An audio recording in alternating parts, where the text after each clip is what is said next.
Suspense.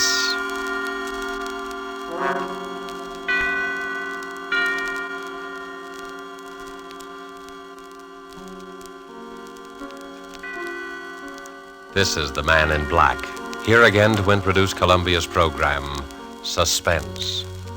Tonight from Hollywood, we bring you two of America's most artful and distinguished stars. From the Metro-Goldwyn-Mayer Studios comes Mr. Robert Young, and from Warner Brothers, Miss Geraldine Fitzgerald.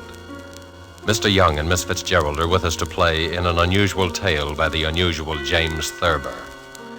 An excerpt from the book, My World and Welcome to It, called A Friend to Alexander, adapted for radio by Freya Howard, is tonight's study in suspense. If you've been with us before, you will know that suspense is compounded of mystery and suspicion and dangerous adventure.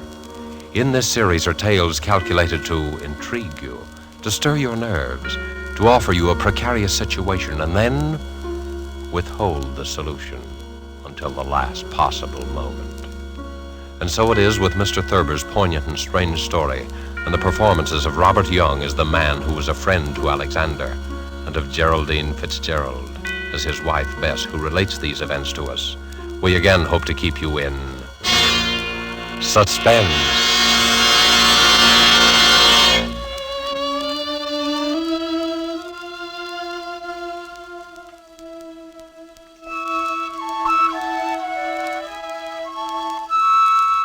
Harry was a laughing, happy-go-lucky fellow before he began to have those dreams. I guess he was pretty much like dozens of other men who go to work every morning, settle down in soft chairs with their newspapers after dinner, and like a weekend in the country now and then. He was fond of easy living and good times. Like everyone else, he talked of the war, rationing, tires, and his golf scores. Until those nightmares began to plague him. At first, I was amused. You know, I've been dreaming about Aaron Burr every night. What for? Well, how do I know what for? Aaron Burr is a funny person to be dreaming about nowadays. Why? I mean, with all the countries in the world at war with each other. What's so funny about dreaming? Maybe you're upset. Well, everybody dreams, don't they? I don't see why you'd see Aaron Burr in your dreams. Well, I do. Where do you see him? Oh, places. In Washington Square, or Bowling Green, or on Broadway. Even here on 55th Street? Mostly downtown. I'll be talking to a woman in the Victoria. A woman holding a white lace parasol. Oh. And suddenly there will be Aaron Burr, bowing and smiling and smelling like a carnation, telling us stories about France and getting off his insults. Who is the woman in the Victoria? What? The woman. Who is she? Well, how do I know? You know about people in dreams, don't you? They're nobody at all. Or everybody. Ah, but you see Aaron Burr plainly enough, though. I mean, he isn't anybody or nobody. Or everybody. All right. You have me there, but I don't know who the woman is. Are you sure? What's more, I don't care. Maybe it's Madame Jumel or Mittens Willett or a girl I knew in high school. Who's Mittens Willett? She was a famous New York actress in her day, 50 years ago or so. She's buried in an old cemetery on 2nd Avenue. I've seen the tombstone. That's very sad. Why is it? Oh, I mean, she probably died young. Almost all women did in those days. He's a vile, cynical cad. I was standing and talking to Alexander Hamilton when Burr stepped up and slapped him in the face. When I looked at Hamilton, who do you suppose it was? I don't know. Who? My brother, Walter, the one I've told you about. The one who was killed by that drunk in the cemetery. Harry, I never could get that story straight. I've told you about it a dozen times. This drunk came up to him when his back was turned and... What was he doing in the cemetery? That's not the point. He was killed. That's what's important. And I loved him very much. I don't understand what... What's the use of telling you every time I mention it? You start asking the same questions. I understand now, dear. When you looked at Hamilton, he was your brother Walter. Yes. Harry, maybe we ought to go to the country for more weekends. Weekends? Yes. I'm going to bed.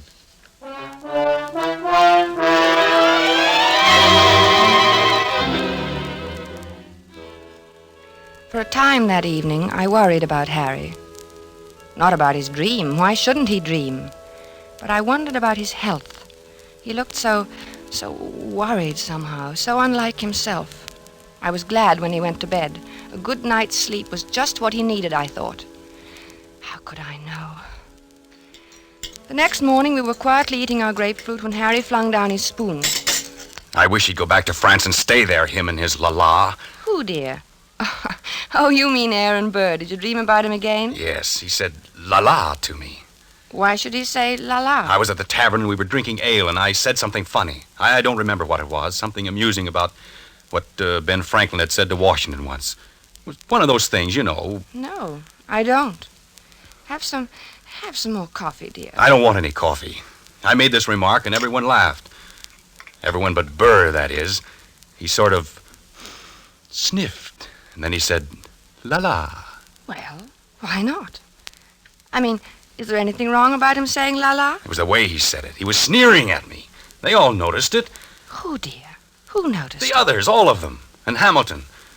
I was there with Hamilton. It was swell until Burr came in. Aaron Burr. I don't see why you dream about him all the time. Don't you think you should take some luminol?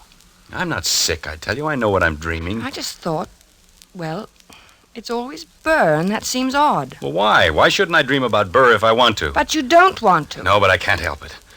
Everywhere I go with Alexander, sooner or later Burr shows up and makes those nasty remarks. Last night he elbowed Alexander out of his way. Did it deliberately. Alexander? Hamilton. Oh, Alexander Hamilton. Yes, goodness knows I'm familiar enough with him by this time to call him by his first name. Harry, you know, we might go to the old Drovers Inn this weekend. You like it there. Hamilton has become not only my brother Walter, but practically every other guy I've ever liked. Don't you like the old Drovers Inn anymore? Isn't it natural that Hamilton should represent my brother and guys I like? That's natural, isn't it? Yes, I suppose it is. Well, then why are you looking at me like that? You know, dear, I wish you'd go and see Dr. Fox. I don't want to see Dr. Fox. I want Aaron Burr to stop sneering at me in my clothes. He looks at me and his lips curl up and he says, "La, Mr. Andrews, what odd taste you have." I wish you'd go and see Dr. Fox. I'm going to the zoo and feed popcorn to the rhinoceros. That makes things seem right. For a little while, anyway.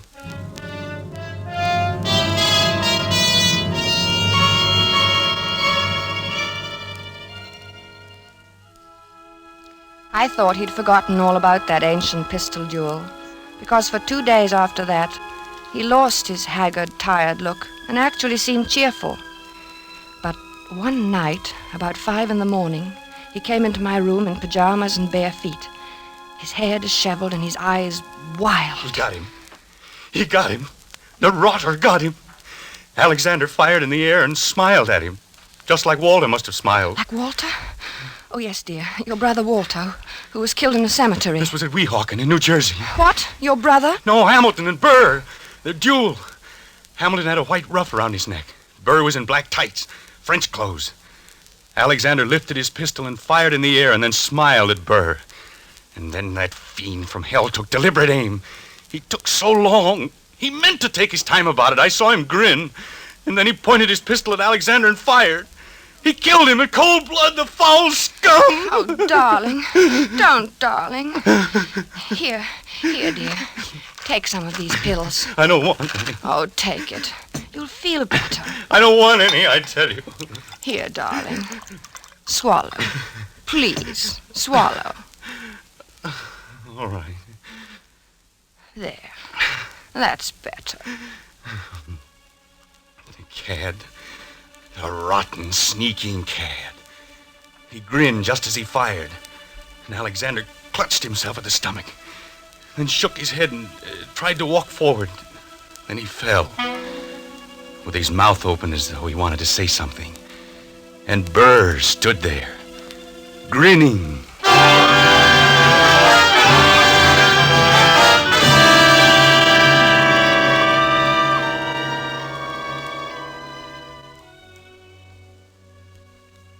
He was better after that, but I kept urging him to see Dr. Fox.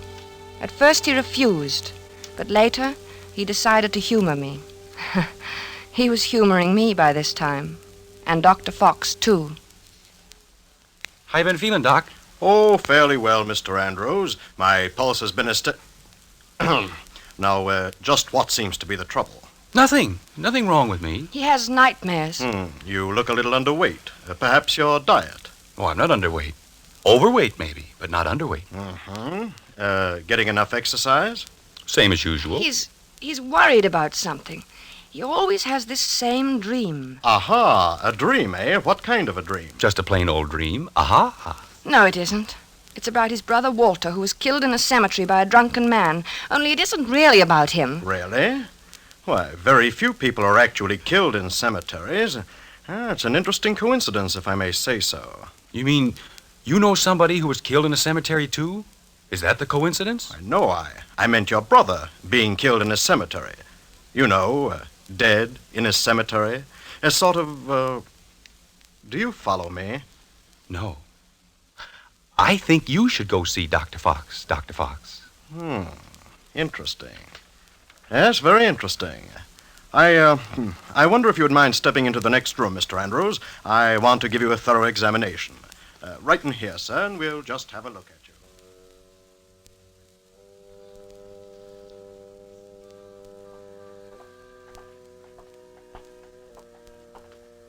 Well, I hope you're satisfied. You heard what he said. There's nothing the matter with me at all. I'm glad your heart is so fine. He said so, you know. He said your heart is fine. Sure, it's fine. My heart's fine. Everything's fine. And you know what I was thinking? No, what? I was just thinking that now that Alexander Hamilton is dead, why, you won't see any more of Aaron Burr. Yeah. Yeah, I guess you're right.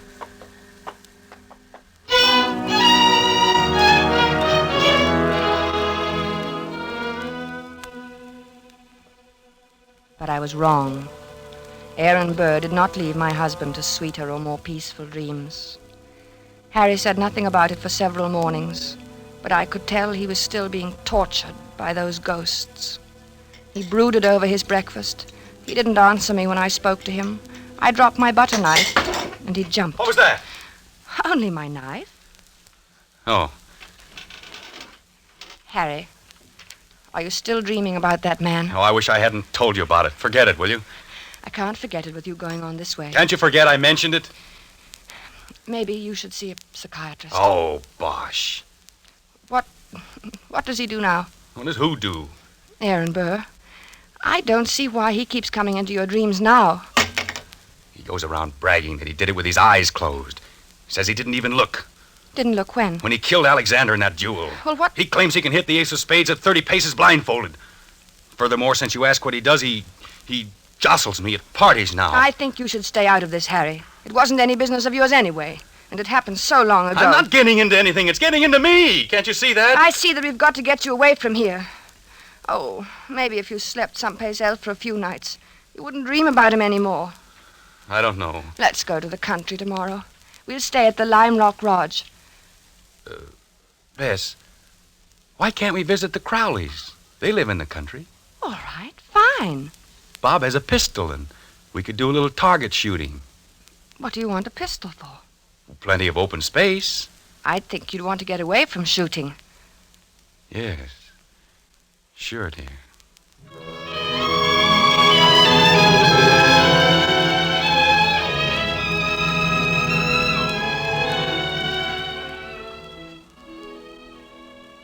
The vacation seemed a success at first.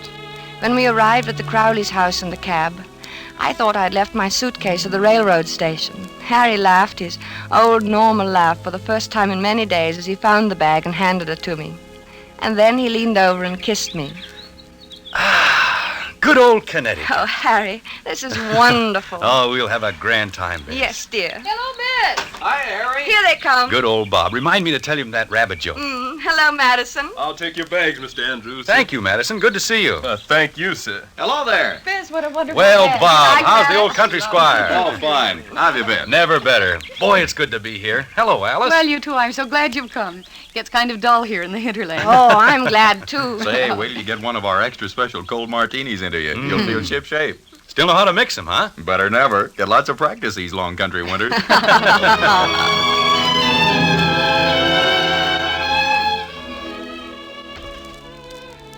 Oh, it was grand, seeing Harry's face relaxed and smiling over his cocktail glass.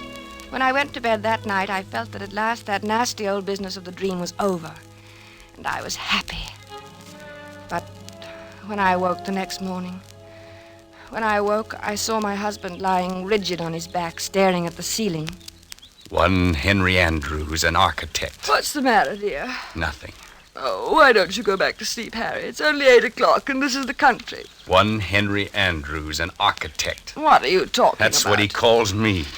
Calls you who? One Henry Andrews, an architect. He keeps saying in his nasty little sneering voice, One Henry Andrews! Harry, please don't yell.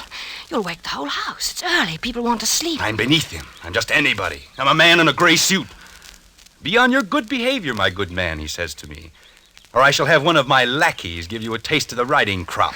Why should he say that to you? You ask me why. He wasn't such a great man, was he? I mean, didn't he try to sell Louisiana to the French or something behind Washington's back? He was a traitor. Then why worry what he says? He was a scoundrel, but a very brilliant mind. I was in hopes you weren't going to dream about him anymore. I thought if we came up here... It's him or me. I can't stand this forever. Neither can I.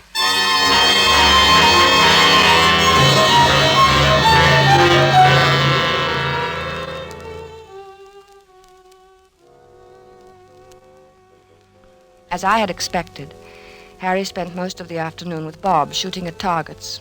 At first they just aimed at the paper squares. It all seemed to be good-natured and in fun. After a while, Harry stood with his back to the dead tree trunk on which the targets were nailed. Then he walked 30 paces ahead in a stiff-legged manner, and his face was set in stern lines. His revolver was at arm's length above his head when he turned suddenly and fired. Bob dropped to the ground, scared. Hey, what's the big idea, Harry? But Harry didn't answer. He started to walk back to that dead tree trunk again. Then, with his back to the target, he began marking off the 30 paces. Bob called to him. I think they kept their arms hanging straight down. I don't think they stuck them up in the air. But my husband continued to count off. At the 30th step, he lowered his arm, wheeled about suddenly, and fired from his hip. Hey there, watch out! 2 of the shots missed the tree, but the last one hit it. Like a mechanical man or someone in a trance, Harry began to walk back to the tree again without a word, his lips tight, his eyes bright, his breathing coming fast. And look, it's my turn! But Harry about-faced and stalked on. This time when he fired, his eyes were closed. Poor Bob didn't know what to make of this strange behavior. Hey, good heavens, man, give me that gun, will you? Without a protest, Harry let him have it. For the first time, he spoke.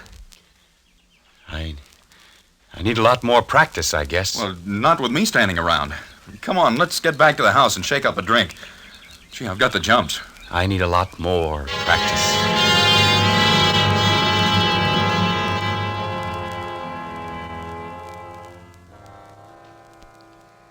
I guess I must have slept soundly that night, because I didn't hear him leave the room.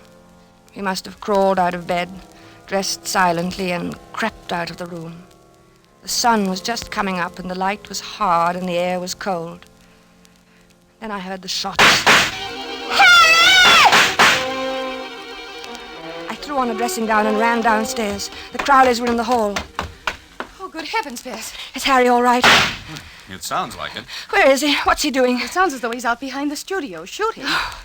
Alice. Oh, no, take it easy, Bess. Bob will go out and get him. Maybe he had a nightmare or walked in his sleep. No. He never walks in his sleep. He's awake all right. Now, let's go down and get some coffee. He'll need some. Yes, I'll need some, too. Hey, what the dickens is the matter with him, anyway? I don't know. I'm so sorry. Bob, you go get him. At your service, madam, alive or dead. Bob, stop it. Okay, I'll do my best. Come on, Bess. We'll go to the kitchen. What's that noise? Where? In the kitchen.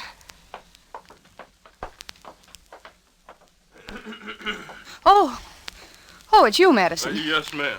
Well, you're shaking. I was just wondering, ma'am. No, it's all right, Madison. You go on back to bed. Clothita was scared, ma'am, and I thought... Well, you tell Clothita that it's all right. Mr. Andrews is shooting a little. He couldn't sleep. Yes, ma'am. Yes.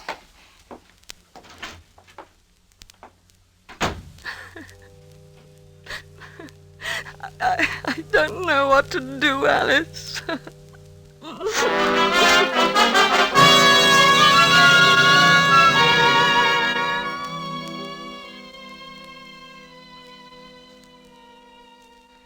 guess the Crowleys were relieved when the cab came to drive us to the station early that day. Their maid had threatened to leave. The neighbors were complaining about the early morning disturbance, and their own nerves were ragged. Boy, I'll need a drink after that. Yes, and make mine a stiff one. Gee, I'm sure glad he's gone. Well, it was either he or Clothita. You can't afford to lose a good cook these days. Say, what do you think's the matter with him? I don't know. It's what Clothita would call the shoots, I guess. You know, he said a funny thing when I went out and got him this morning. Well, let's have it. I could stand a funny thing. I asked him what the deuce he was doing out there in that freezing air with only his pants and shirt and shoes on, and you know what he said? What? I'll get him one of these nights. That's just what he said.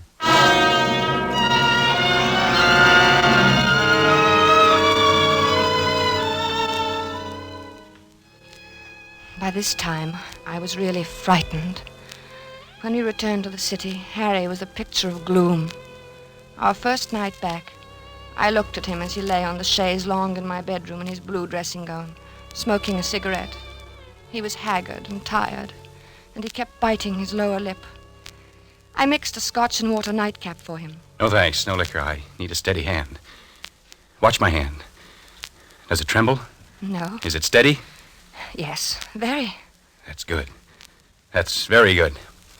You need a steady hand, you know. For what, dear? Oh, things. Harry, will you sleep in my room tonight? No, you keep shaking me all night to keep me awake. You're afraid to let me meet him. Are you still on that? Why do you think everybody's better than I? I can outshoot him the best day he ever lived. Oh, of course, In the dear. waistcoat. Right next to the middle button. He has 3 big pearl buttons on his waistcoat. Came from France. Why don't you dream about somebody else? Anybody else, please. You'd like that, wouldn't you? You'd like to have me dream about somebody who wouldn't hurt a fly. Somebody like that. Because you'd know I'd never get in a duel with him. A duel? You're dreaming of a duel now? Ever since Hamilton died. Burr knows I hate him. It's nearly over now. Harry. It's him or me. I'll get him, the rotter. But Harry... I know I'll get him. You see, I have a modern pistol. He has to use an old-fashioned single-shot muzzle loader. Is that quite fair? Fair? What do I care if it's fair or not? Was it fair the way he shot Alexander? Was it? Don't be mad with me, Harry. Oh, I'm sorry, darling. I'm very unhappy. I'm sorry, darling. And I'm worried sick. Well, I'm sorry, darling. Don't cry. Please don't cry. It upsets me when you cry. And I mustn't be upset. I must be very calm and rested. My hand must be steady tonight. Especially tonight. I'm so worried, Harry. Don't worry about me. I'll be all right. I'll be fine. My hand is like a rock.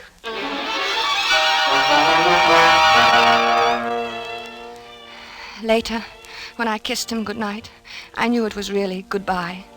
He didn't say anything, and neither did I.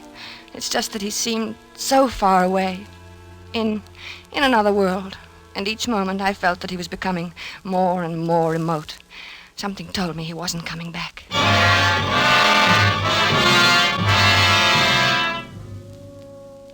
I couldn't sleep. After an hour of tossing and turning, I went to Harry's room. He was sleeping peacefully. I sat down in his chair and watched over him for a long while. Then, finally, I must have fallen asleep. A beautiful morning. It was about 5 in the morning when I awoke. Harry was talking in his sleep. Ah, yes, the doctor. Good of you to come, doctor. Yes, often misty at this hour. Harry. Are they loaded? Splendid. Harry, wake up. Yes, I'm perfectly ready. Is Mr. Burr? He is? Good. Shall we proceed? No, I do not care to make a statement.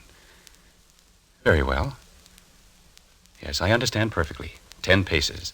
Turn and fire at the dropping of the handkerchief. Yes, 10 paces. Harry. Thank you for acting as my second, Mr. J. Of course, extremely good of you. Very well, then I'm quite ready. 1, 2, 3, Harry. 4, Harry, please. 5, Don't, Harry. 6, 7, 8, 9, 10. Harry. Harry, dear.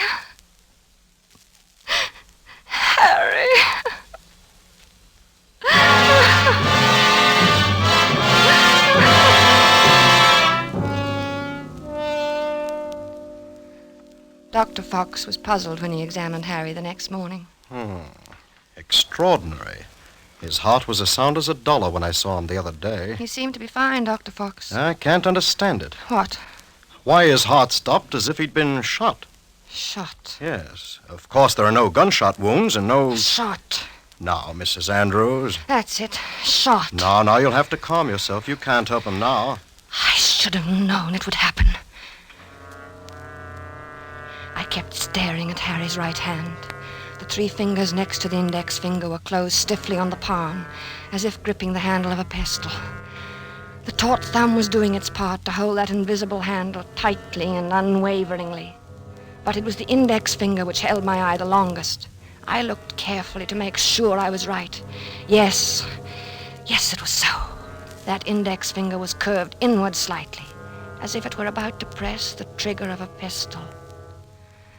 So there had been a duel after all. Perhaps there was no gunshot wound. But Harry had been shot as surely as he was dead. Dr. Fox saw me staring and spoke to me. What are you looking at, Mrs. Andrews? Harry never even fired a shot. Aaron Burr killed him the way he killed Hamilton. Well, what are you talking about? Aaron Burr shot him through the heart. I knew he would. Yes, but there's no evidence to... I knew he would.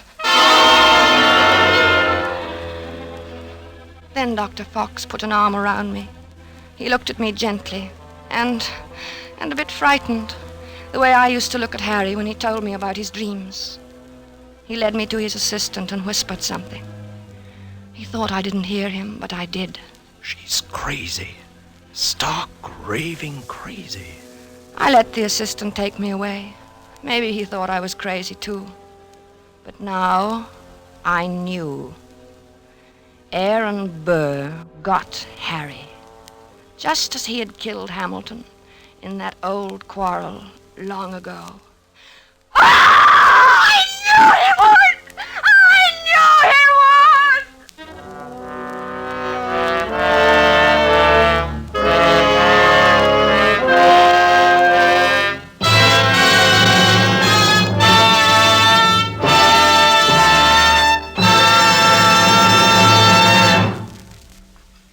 And so closes A Friend to Alexander, starring Robert Young and Geraldine Fitzgerald.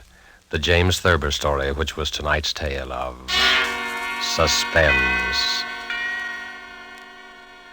The producer of these broadcasts is William Spier, who with Robert Louis Cheon, guest director, Freya Howard, author, and Bernard Herrmann and Lucienne Marowik, conductor and composer, collaborated in presenting A Friend to Alexander. Now CBS is pleased to announce that beginning August 17th at 10 to 10:30 Eastern Wartime, Mr. Robert Young, whom you've heard as star of tonight's Suspense, will begin a brand new CBS series entitled Passport for Hunter. Passport for Hunter will bring you each week the adventures of an American newspaper reporter among the people of the United Nations. Next week's broadcast will be written and directed by Norman Corwin, with music by Bernard Herrmann. And the star, as we have said, will be Robert Young. This is your narrator, the Man in Black, inviting you to be with us next week at this same time when, with Miss Agnes Moorehead and with a repeat performance by popular request of the play called Sorry, Wrong Number, we again hope to keep you in suspense. This is CBS, the Columbia Broadcasting System.